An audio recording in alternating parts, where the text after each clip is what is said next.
Masih riuh sekali, ramai sekali dari Grand Studio Metro TV. Anda kembali menyaksikan live event debat Cawapres 2024. Saya Kania Sutisnawinata dan saya Leonard Samosir. Iya, kita masih akan terus membahas sambil kita terus memantau situasi dari arena debat. Masih ada satu paslon yang belum memberikan pernyataan persnya. Tapi untuk sementara waktu kita ulas kembali, begitu ya. Mungkin kita ingin tadi Bang Rey kan sempat terpotong, tapi rasa-rasanya nanti kita beralih dulu lah ya. Kita beralih dulu ke narasumber berikutnya, Mbak Monica, untuk memberikan seperti apa penilaian Anda terhadap, karena kan Anda pakar mikroekspresi gitu ya. Bagaimana Anda melihat penampilan dari masing-masing cawapres? Adakah yang tersembunyi di balik raut muka begitu yang mereka tampilkan dari sejak awal sampai dengan akhir? Baik, jadi mungkin beberapa banyak yang belum memahami apa itu mikroekspresi dan kenapa seorang analis mikroekspresi dihadirkan, begitu ya. Nah, jadi kalau kedua rekan panelis kami ini sudah membicarakan hal yang bersifat substansial, ya, justru yang saya lihat adalah hal yang bersifat nonverbal, ya, komunikasi nonverbal. Jadi yang diamati ditahan dulu, mohon maaf. Oke, jadi kalau kita lihat dari ketiga ini ya, yang saya amati adalah bagaimana kesesuaian antara verbal, kemudian suara dan juga dari body language-nya ya. Nah, mulai kita lihat dulu dari Mas Gibran ya. Dari Mas Gibran ini dengan ide-ide, jadi antara apa yang dipikirkan dengan apa yang diucapkan, ini keselarasan. Sehingga apa yang saya sampaikan ini, apakah nanti juga dirasakan oleh publik, begitu ya. Jadi kalau melihat kepada apa yang disampaikan oleh Mas Gibran ini, ya, emosi-emosinya yang terlihat, ini mendukung seperti apa yang disampaikan, begitu ya. Jadi ada keselarasan seperti ini. Nah, kemudian kalau kita perhatikan lagi ya, bagaimana pengendalian emosi ya, ada mikroekspresi kemarahan juga yang muncul ya, jadi ekspresi kemarahan ya, ketika lawan debatnya juga tidak memahami esensi yang sedang ditanyakan seperti itu ya. Malah jadi marah begitu? Iya, ada kemarahan secara mikro bisa terlihat seperti itu ya.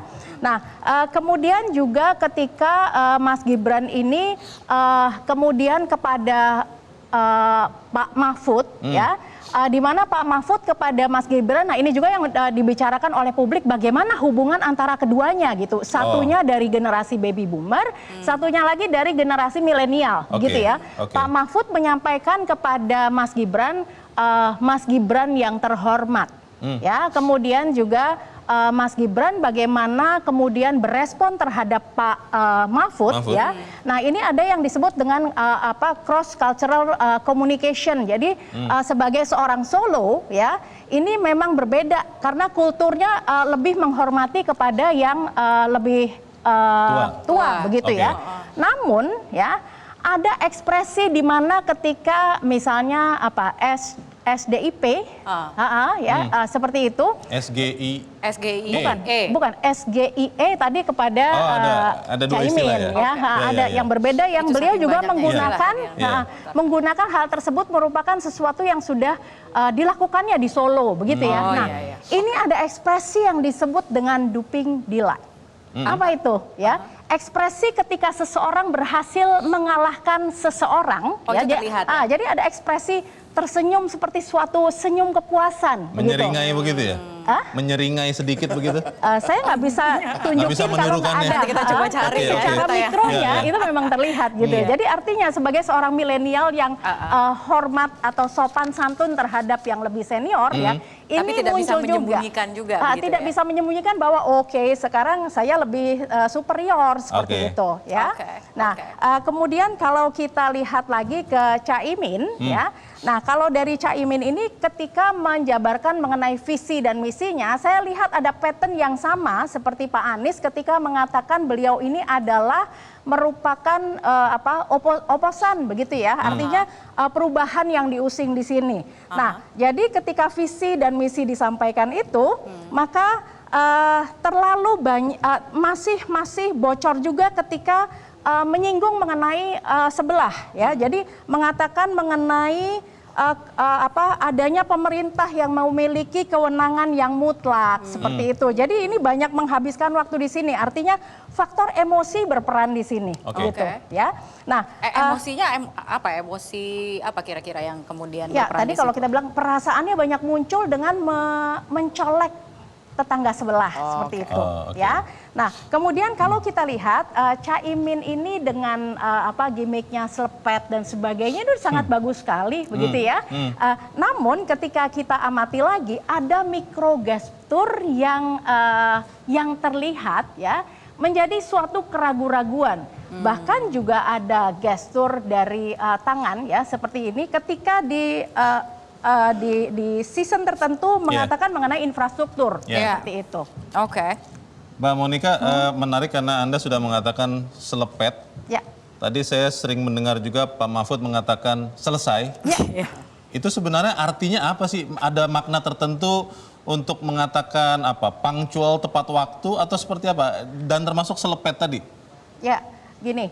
Pak Mahfud ini juga dengan gimmicknya yang mengatakan mengenai tastes. Tastes adalah suatu cara untuk mengatakan saya ini tegas, seperti itu disiplin dan sebagainya, begitu ya. Nah, artinya ini merupakan metaprogram dari yang bersangkutan karena dengan backgroundnya hukum dan sebagainya, begitu ya. Jadi ketika mengatakan selesai, ini merupakan sesuatu yang harus tuntas, seperti itu kalau kita melihat dari backgroundnya. Kemudian kalau kita lihat ke Caimin ya, selepet, kemudian desak Anies dan sebagainya, ini adalah gimmick-gimmick yang membuat orang mudah untuk mengingat hal tersebut. Jadi ini masih berelasi dengan yang diusung oleh paslon 01 ini mengenai perubahan begitu ya. Jadi artinya kalau melihat sesuatu yang tidak beres akan diselepet begitu. Baik, kita beralih dulu kalau begitu ke perwakilan ya. Sebenarnya masih kurang satu, masih kita tunggu ada Mas Heru Dewanto yang juga akan bergabung sekretaris eksekutif TPN Ganjar Mahfud maksud saya, dan masih akan bergabung di sini tapi pendukungnya sudah hadir. Saya ingin perwakilan dulu dari Timnas Amin, ada Mas Fatan untuk mengomentari penampilan dari Gus Imin. Puas dengan penampilan Gus Imin malam ini? Sangat puas. Apa yang membuat puas? Ya tadi dikatakan oleh Mbak Monica, pakar mikroekspresi bahwa Anda ada menangkapnya kesan yang sama? Ada beberapa istilah-istilah, kategori-kategori yang publik ingat, misalnya selepet ekonomik gitu kan. Selepet ekonomik adalah madhab baru ekonomi yang ketidakadilan atau keadilan harus menjadi prioritas utama, paradigma utama gitu. Dulu kita mengenal Habibie ekonomik, teknologi sebagai panglima. Dulu kita mengenal Wijaya ekonomik, pertumbuhan sebagai panglima. Kita sudah lewatin semua itu dan ternyata gagal untuk mensejahterakan masyarakat gitu loh. Ya kan? Kita tampil dengan istilah baru selepet ekonomik, yaitu keadilan harus menjadi semua nilai dalam setiap RPJMN kita. Apalagi RPJMN ini kan habis Februari sebelum pemilu ini. Pemerintah lagi mengajukan ke DPR untuk menyusun RPJMN baru. Nah ini harus diisi kontennya, paradigmanya supaya kita tidak mengulangi kesalahan-kesalahan pembangunan masa lalu. Dan semua sudah tersampaikan. Tadi Anda merasa bahwa apa yang disampaikan itu sudah semuanya? Sudah semua saya kira. Misalnya tentang Bu Nina mengatakan belum tergambar. Caimin mengatakan investasi yang padat karya bukan padat modal. Ada high tech misalnya. Tapi beberapa padat karya harus kita dorong. Seperti garmen, sepatu. Ada industri-industri di Jawa yang mulai relokasi dari Batam ke Jawa Tengah, ke Jawa Timur. Pabrik sepatu aja 12.000. Kan luar biasa ini gitu. Nah ini yang kita dorong terus. Supaya jawaban tadi apa tenaga kerja ya. Kalau menurut Mas Fatan berarti untuk malam ini yang menang debat Cawapres siapa? Ya amin lah pasti. Pasti ya. Baik, tetaplah bersama kami pemirsa karena debat Cawapres 2024 akan kami lanjutkan selepas jeda berikut ini.